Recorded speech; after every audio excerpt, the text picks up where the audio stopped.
Bismillahirrahmanirrahim. Assalamualaikum warahmatullahi wabarakatuh.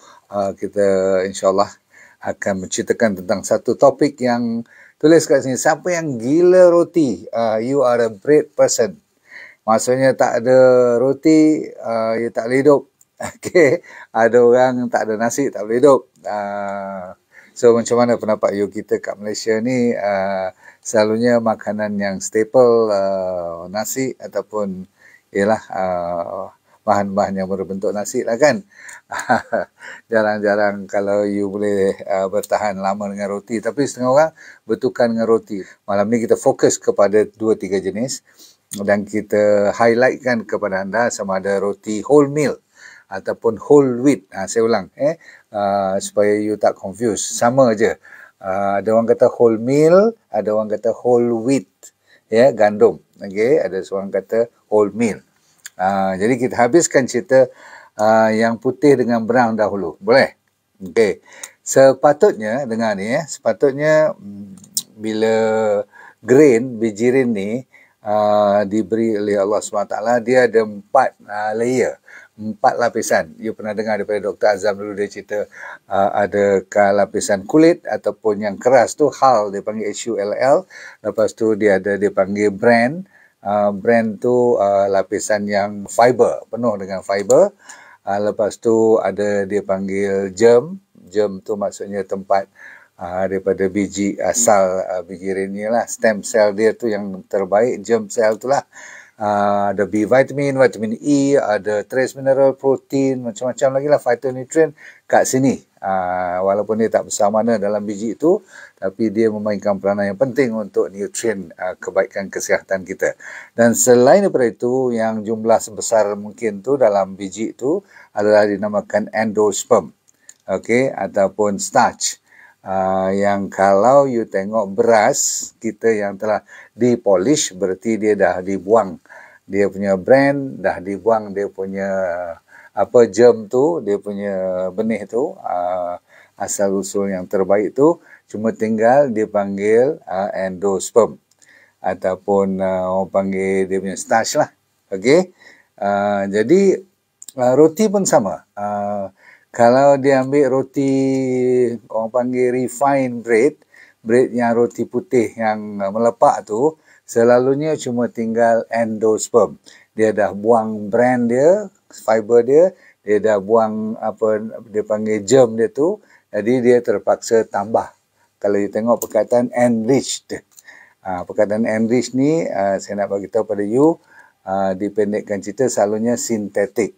Jadi you makan roti putih yang penuh dengan cuma starch, tidak ada mineral, tidak ada vitamin, tidak ada fiber, cuma dicampur dengan bahan-bahan yang dia tulis daripada kelang.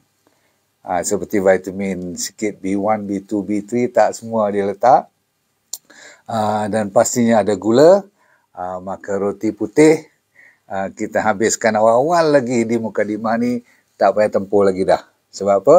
Satu, dia tidak tinggal apa-apa lagi kecuali cuma tinggal karbohidrat yang refined. Saya ulang, yang refined maksudnya tidak ada fiber, berarti terlalu cepat dia menaikkan insulin dan menaikkan gula, dan ditambah lagi gula untuk sebagai penyedap, dan ditambah lagi sebagai pengeluar warna supaya dia jadi putih, maka melepak. Lepas tu dia bubur lagi chemical untuk jadikan lembut, dan dia masukkan lagi chemical untuk jadi dia tahan lama. Kurang-kurangnya 2-3 hari lah. Okey. Jadi anda sekalian, sepatutnya bila kita kata wholemeal, dengar sama ada you malam ni nak terus makan wholemeal atau tidak, you buat keputusan. Saya nak bagi tahu apa sebenarnya yang berlaku kat luar sana yang kita tidak ambil orang kata apa secara detail, prihatin sangat ke, asalkan orang kata sehat, dia pun kata enriched, dia kata diperkayakan lagi, wah you pun rasa macam kaya dengan nutrien aja. Tapi sebenarnya saya nak betulkan keadaan. Ada yang baiknya, ada yang kurang baiknya. Saya ulang. Ada yang baiknya, ada yang kurang baiknya. Berarti tak semua boleh dan tak semua yang tak boleh. Tapi yang tak boleh, malam ni kita mulakan dengan roti putih. Clear? Dah belajar sesuatu? Kenapa roti putih tak boleh kan? Okey. Sebenarnya roti ni tak seharusnya ada lebih daripada 4-5 bahan saja. Sepatutnya dia ada tepung dia. Ingat dia bukan datang fresh daripada bijirin, daripada ladang, hari tu dia kilangkan, hari tu dia keringkan, hari tu dia buat. Jangan harap dia dah berpuluh hari ataupun dah berbulan-bulan, tepung tu boleh diambil balik. Jadi tepung tu saja dah tak original. Maksudnya dia dah ada pengawet. Tak mungkin tepung yang anda ambil sama ada tepung untuk roti putih ataupun roti wholemeal, dia tetap dah diproses. Faham tu? Cuma kita nak tahu bahan apa yang tinggal lagi. So sepatutnya dia ada cuma tepung, dia ada ragi, dia ada air, dia ada sedikit minyak yang baik, bagus dan garam. Dia sepatutnya ada 5 saja untuk menjadikan roti yang terbaik. Sebab tu setengah-setengah tempat you perasan tak? Walaupun dia simple, rotinya you rasa sedap je. Betul tak? You rasa macam sourdough tu kan? Dia itu dah diperam tu. Bijirinnya dah direndam semalaman, cara kampung dibuat. Macam ragi tu, macam tapai semua tu. Jadi dia buat jadi orang kata apa yang betul-betul menyihatkan. Jadi kalau you boleh dapat roti sourdough, itu sebenarnya yang terbaik. Tapi roti sourdough selalunya mahal dan tak semua tempat buat. Sebab tu saya nak recommend pun, takut nanti orang-orang kampung nak cari sourdough kat mana pula. Kecuali kalau you buat sendiri. Satu,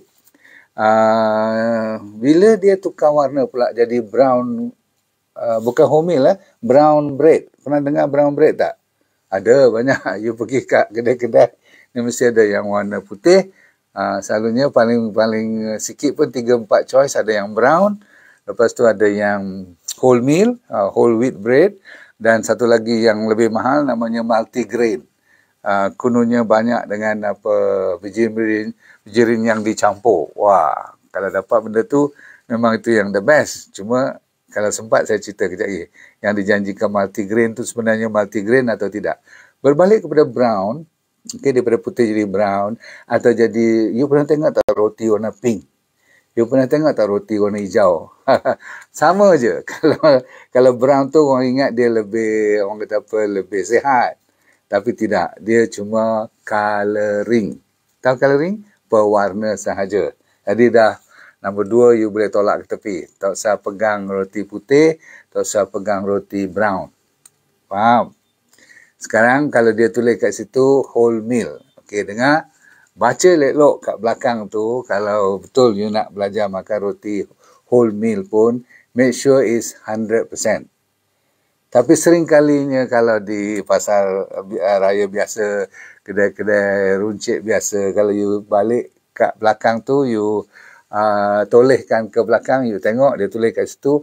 Awal-awal lagi dia dah tulis kat situ refine karbohidrat ataupun refine starch. Dia tak tulis kat situ wholemeal bread. Kalau dia tulis wholemeal 100%, dia kena tanggungjawab, sebab kalau dicek bukan wholemeal 100%, dia memang kena saman lah. Sepatutnya kalau macam tempat-tempat yang serius. Seperti Singapore, Amerika, Europe, you tak boleh main-main. You tulis katakan 100%, you kena siapkan 100%. Bila dia tulis 100%, you boleh beli. Sebab apa? Dalam 100% tu, dia ada 3 yang saya kata tadi. Ingat tak? Brand, endosperm dan germ. Jadi semua ada dalam tu.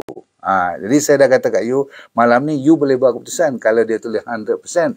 Tapi kalau dia kata wholemeal, whole wheat, tapi belakang you tengok, dia kata cuma 51% ataupun dia kata 100% refined starch.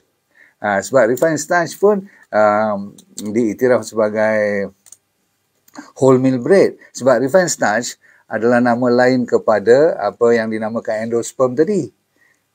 Dan dalam sudut undang-undang buat roti ni, kalau you ada 51% saja yang diperbuat daripada ada sedikit brand, sedikit germ dan sedikit endosperm, 51% je boleh didaftar sebagai wholemeal bread atau whole wheat bread. Padahal dia boleh bubuh 49% refined starch yang datang daripada, apa saya kata, endosperm tu. You tak payah ingat lah germ ke sperm semua tu. Pendekkan cerita, dia cuma tinggal karbohidrat saja. dan cuma 2% katakan ada brand, ada fiber ke sikit, dah dikira whole wheat atau whole meal. Jadi orang selalu bukan kena tipu lah. Sebab kita tak prihatin, kita tak tahu yang ini cara industri buat roti dapat memperlepaskan diri mereka supaya mereka boleh daftar sebagai whole meal atau whole wheat. Padahal tak ada apa lagi tinggal, cuma refined bread. Dia hampir sama, glycemic index dia pun sama dengan white bread atau brown bread tadi. Jadi kalau kita habiskan pula yang mana nombor 3 ni tak payah beli. Kalau dia tulis cuma 51%, bukan 100% whole meal atau whole wheat. Belajar sesuatu malam ni. Ni yang serius ni. Ramai yang telah mendapat manfaat dari DND 369 Sacha Inchi Oil. Pastikan DND 369 Sacha Inchi Oil yang original hanya dari DND. Dapatkan daripada dropship sah DND. So kalau orang yang sakit, orang yang ada diabetes, terutama sekali orang ada kanser, saya sarankan supaya you serius, so anak you tengok balik, tengok betul-betul sebelum you makan tu, kat belakang tu 100%. Kena whole meal, bukan 51%. Faham-faham semua ni? Okay? So, kalau tidak nanti you rasa you ambil whole meal, tapi rupanya refined starch. Dia punya perbezaan dengan white bread tadi lebih kurang mungkin 3-5% saja. Sebab glycemic index mereka pun yang putih katakan 70. Memang tinggi tu. 70 glycemic index. Kalau whole meal dah 60 atau 50 lebih saja. Jadi baguslah glycemic index, maksudnya dia kurang penyebabnya naik insulin. Naik tetap naik sebab dia atas pada 50. Kalau yang bagusnya bawah pada 40. Ya. Buah-buahan kan walaupun manis, dia bawah pada 40 glycemic indexnya. Tapi whole meal, whole wheat 50, 52, kadang-kadang 55 bergantung kepada cara prosesnya. Alhamdulillah. So you dah faham sekarang memang whole meal, whole wheat lebih bagus daripada white bread ataupun brown bread. Alright, kalau dapat ambil yang organik, lagi bagus. Okey, kenapa you kena hati-hati? Malam ni saya nak ceritakan. Supaya, kalau you dapat multigrain tadi, saya nak ceritakan satu lagi standard yang tinggi lagi, kononnya, berhati-hati juga. Kalau dia kata multigrain, you tengok kat belakang tu, yang dikatakan multigrain ni, selalunya whole meal atau whole wheat dicampur dengan beberapa lagi biji rin, kan multigrain, banyak grain, banyak biji rin lain. Tetapi sebenarnya dia campur cuma paling tinggi 2-3 je. Lepas tu dia kata multigrain. Kita pun rasa-rasa macam ambil 20 jenis biji rin dalam dunia ni. Tak ke kita dah terpedaya sebenarnya. So multigrain pun kalau tengok yang real good quality, dia ada lebih daripada 5, 6, 7 grain lain. Biji rin lain yang dimasukkan, alhamdulillah. Yang tu mahal sikit lah. Boleh dibeli. Ya, saya galakkan. So, baik. Kenapa kita kena berhati-hati saya kata tadi? Sebab semua ni kalau terlalu banyak yang dipanggil refined starch, ingat tadi saya kata, seperti white bread, seperti brown bread, ataupun whole meal bread yang bukan 100% tu, mereka ada tinggi dengan apa? Saya kata, dengan gluten. Refined starch dalam roti yang kita takut sekali ialah gluten. Okey, pernah dengar? Gluten adalah satu jenis protein yang boleh menyebabkan kerosakan ataupun dia menjadikan intestin kita terutama sekali boleh rosak. Ada nama penyakit seperti celiac disease. Orang yang allergic kepada gluten ni boleh masuk hospital pun jangan main. Dia kena diarrhea, dia kena apa, sampai muntah-muntah pun ada. Lepas tu dia boleh lagi bloating, ya. Dan gluten ni dia ada boleh bagi jadi gian. Sebab tu kita, you perasan tak bila pergi ke hotel, sebelum makanan datang dia bagi apa? Cuba jawab. Ada pernah tak? Dia bagi roti, dia warm up lagi roti tu, tak semestinya roti keping. Kadang-kadang ban kan. Ban pun sama lah, roti juga diperbuat daripada tepung-tepung yang berkenaan ni juga kan. Sama ada tepung gandum 100% ataupun tepung gandum yang cuma tinggal, saya kata apa tadi, endosperm tu saja. Dah ada refined sugar dah pun. Maksudnya refined karbohidrat. Jadi gluten ni, dia boleh menyebabkan kita jadi gian. Okay? Dan roti juga, kalau tak ada gluten banyak sangat pun, mau tak mau, dia akan menjadikan you macam ada morphine effect. Tahu morphine effect tak? Disebabkan gluten ni ada special attraction. Dia bagi kita rasa nak makan lebih lagi. Dan kita boleh kempunan kepada roti. Dan kita rasa lapar. Dan sebab tu dia bagi roti sebelum main meal datang. Macam dia bagi kacang untuk sebelum makan semua tu. Alright, so ini menyebabkan kita boleh dapat lebih sikit endorfin. Rasa syok aja kan makan roti tu. Kan kadang-kadang habis dah sepiring sebelum makanan yang main course datang. So celiac disease setengah orang ada nampak boleh sampai diarrhea, boleh sampai sakit perut semua. Tapi setengah orang tak nampak. Sebab dia kata dia tak ada pun celiac disease. Dia makan roti dah bertahun-tahun tetapi dia ada GERD, dia ada gastritis.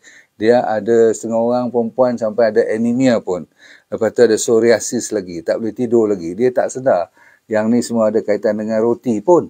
Macam kalau gluten duk ambil selalu sangat, bahan-bahan yang berbentuk bukan roti keping saya kata, asalkan datang pada tepung-tepung ni, dia boleh dapat inflamasi, boleh dapat leaky gut. Kadang-kadang otot boleh jadi kecut tak tentu pasal. Otot kita ni boleh jadi kecut. Lepas tu kalau budak-budak ke atau orang dewasa pun boleh dapat ADD, Attention Deficit Disorder. Ada kajian walaupun tak banyak sampaikan autisma pun ada kaitan dengan roti. Jadi kalau budak tu dah autistik, you bagi pula roti putih, siaplah. Okey tuan-tuan sekalian, depression, ada mental problem, anxiety, ada masalah apa lagi? Saya cerita tadi masalah irritable bowel syndrome, masalah GIT lah, disebabkan oleh bakteria pun tak happy. Baik, bagi mereka yang tengah gian sekarang malam ni, kod-kod you kata, dok, saya tak boleh lah nak kontrol macam mana. Okey, saya bagi tip malam ni. You pergi kat farmasi, you minta ataupun buka online malam ni, you tolong order L-tryptophan. Saya ulang, L-tryptophan, T-R-I-P-T-O-P-H-A-N, tryptophan. Boleh tak? Supaya you boleh mengurangkan giannya kepada roti. Sampai macam tu. Ada orang craving, dia teruk sangat kalau tak kena roti ni. Bahaya betul. Okey, ambil betul-betul. InsyaAllah dia boleh membantu. Baik, kita habiskan cerita malam ni. Kalau you merasakan badan you tak sihat bila lepas makan roti ataupun sekarang ni masih lagi you tak sedar sama adakah disebabkan roti menjadikan you berpenyakit sekian-sekian, bila lepas dengan cakap ni kod you terasa mai kita cuba berhenti start makan roti selama 2 minggu. Saya ulang, selama lebih kurang 14 hari, tengok apa jadi. Selalunya lepas 14 hari you boleh nampak perbezaan. Okey, kalau you makan balik roti, kalau benda tu datang balik, penyakit-penyakit yang terutama sekali GIT problem tadi, berarti betul lah gluten tu. Sebab lain daripada gluten, dia juga ada dinamakan phytic acid. Dan dia juga ada dipanggil glyphosate. Nama-nama ni walaupun you tak ingat, tetapi secara ringkasnya dia merupakan macam bahan-bahan logam berat lah. Atau racun-racun di dalam roti yang makan tu tak mati. Tetapi banyak penyakit. Okay. You pernah dengar kan kalau phytic acid semua ni, dia meningkatkan gula. Sebab tu orang yang diabetes tak boleh langsung makan roti putih atau roti brown saya cerita tadi. Whole meal pun kalau boleh yang 100%. Okey, dan setelah dia selalunya masukkan lagi bahan-bahan pengawet roti, lebih daripada 5 bahan yang sepatutnya basic, tapi dia buat macam-macam sebab industri nak tahan lama. Ada jenis roti yang tahan lagi lama, yang sampai berminggu, berbulan tu lagi banyak dia letak pengawet. So anda kena tahu dia campur vitamin-vitamin sintetik.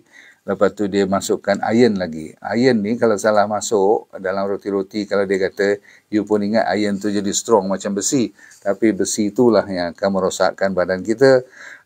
Dia tambah lagi vitamin E sebab dia tahu dia dah bawa keluar dia punya germ tadi, yang sepatutnya vitamin E datang secara natural, alami, tapi tak, sebab dia dah buang. Sebab tu dia masuk balik. Lepas tu dia kena masuk sugar, wajib. Kalau tidak roti tu tak sedap. So, macam karbohidrat dah lah gula, dia masuk gula pula lagi. Cun lah.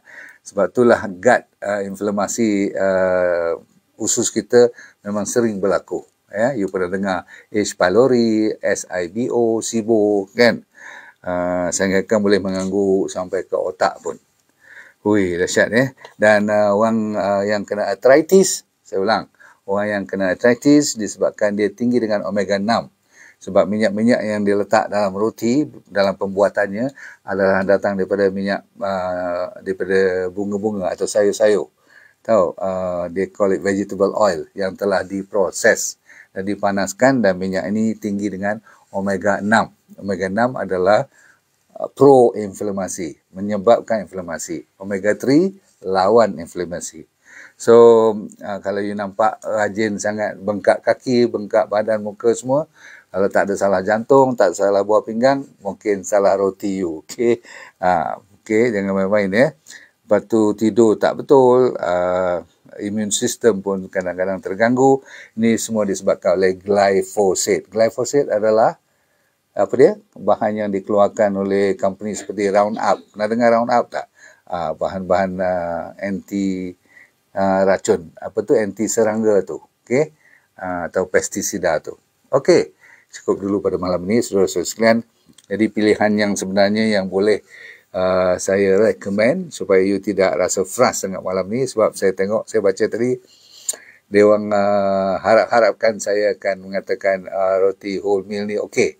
Jawapannya okey, tetapi dengan syarat bukan 51% ataupun tulis refined starch kat belakang tu. Faham? Dia mesti 100%. Kalau dapat kedai yang sama, you cari supplier tu. Selalunya kedai-kedai biasa tak ada ni. Yang datang hantar dengan lori, dengan van semua tu selalunya tak ada. Dia ada selalunya organic shop lah. Kalau kita dah sakit nak buat macam mana, kita kena usaha lebih pergi cari ataupun order online ke. Pastikan you tak salah makan. Sebab apa? Satu, dia adalah karbohidrat. Dan karbohidrat tak boleh makan lebih pada 2 keping. Faham tak? Walaupun kalau wholemeal pun tak semestinya satu bun, satu loaf tu you nak makan, tak boleh juga kan. So 2 keping itu paling tinggi kan. Cukuplah you makan pun 2 kali sehari. InsyaAllah kalau sihat, tak apalah. Terliok sikit bila tengok orang makan, tak apalah, you relax lah. Sebab yang mustahak, you jangan anggapkan roti-roti ni semua sama. Yang penting baca dulu. Kalau lagi sedap, lagi manis. Oh, saya nak cerita tentang ni, roti masuk dalam peti ais. Kan pelik sikit. Saya menasihatkan boleh. Kalau orang tanya saya, boleh tak dok saya buat macam nasi tu, kalau saya nak makan juga, saya sejukkan dahulu masuk dalam peti ais. Jawapannya boleh. Sebab dia sama je. Konsep nasi, konsep roti atau apa lagi yang berbentuk karbohidrat ni, sama je. Kalau you ambil mi ke apa-apa, kalau betul nak makan juga dah tak tahan sangat, you masuk peti ais, bagi dia sejuk. Roti pun sama. Lepas tu you nak masuk air fryer ke, oven ke, atau toast ke, nak toast sikit, nak bagi nilah keras atau nak bagi panas sikit, silakan. Sebab apa? Bila you masuk dalam peti ais atau dah disejukkan, dia panggil resistant starch. Starch tu jadi lambat sikit nak diproseskan. Boleh. So, roti sourdough boleh makan? Yes. Very good. In fact, kalau you rajin, itu antara roti yang saya galakkan. Okey, so yang lain semua, Alhamdulillah, you belajar sesuatu malam ni Tolong share dengan kawan, boleh tak? Tekan share sekarang juga. Sebab saya perhatikan, kalau saya tak suruh you share, you tak tekan share. Share. Sebab apa? Ilmu ni ilmu yang bagus. Sebab ramai orang tersalah hari bulan selalunya. Dan of course, kelang-kelang industri tak akan cerita pada you lah. Yang dia dah masuk gula, masuk pewarna, pengawet, confirm. Jadi dah lah masuk tu semua. You pula tak pilih langsung, lagilah dahsyat. Assalamualaikum warahmatullahi wabarakatuh. Terima kasih kerana sudi join. Saya doakan semoga dunia anda bahagia. Akhirat kita syurga, kita senyum sokmo. Sebab senyum ni adalah penawar, jangan bermain. Lepas tu kita let go, very powerful. Let go all the time supaya kita boleh feel good pun all the time. Jumpa lagi. Bye.